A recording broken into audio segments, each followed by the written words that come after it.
In 1979, the entire nation of New Zealand was staring at economic collapse. Over 85% of its oil was imported. A single geopolitical tremor in the Middle East meant gas rationing, carless days, and skyrocketing inflation. Desperate for energy independence, the government launched Think Big, a multi-billion-dollar mega-project blitz. Their crown jewel was a bet on pure industrial alchemy, the Motunui synthetic fuels plant. Together with American oil giant Mobil, they built a monolithic facility in Taranaki costing over $1.2 billion, equivalent to over $3.5 billion today. Its promise was unprecedented: pull raw natural gas from offshore ocean beds and magically turn it directly into high-octane pump gasoline. It was an engineering triumph that worked exactly as advertised, and became one of the most brutal timing disasters in corporate history. Turning gas into gasoline had always been the holy grail of petrochemical engineering. New Zealand was sitting on massive offshore natural gas fields called Maui. But cars don't run on methane gas without expensive tank conversions. They run on liquid chains of carbon and hydrogen atoms.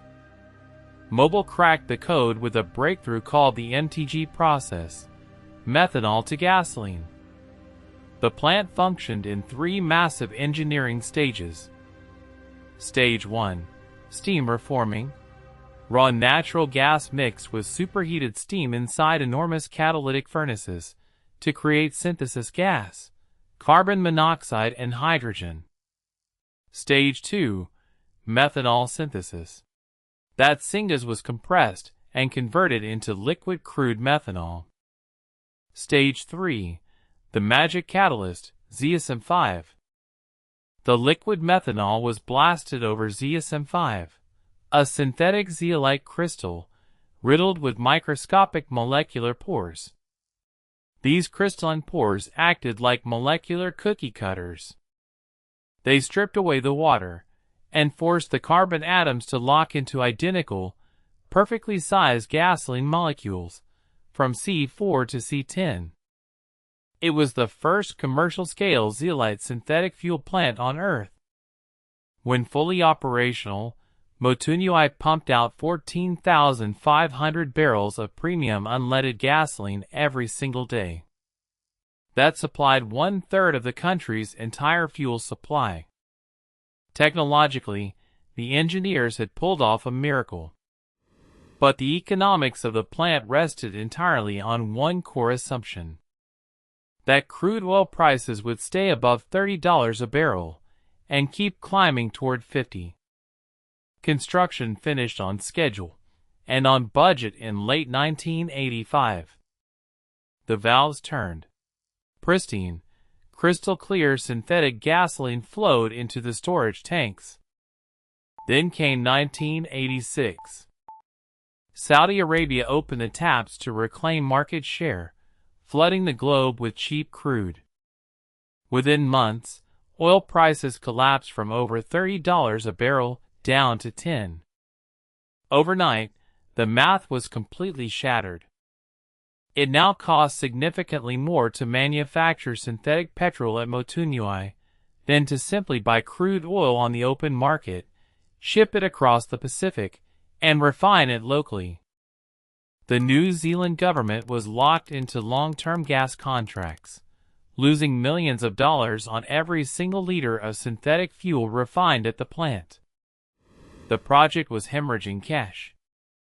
The government eventually restructured the debt, sold its stake at a massive loss, and Mobil was left running an engineering masterpiece that the market didn't want.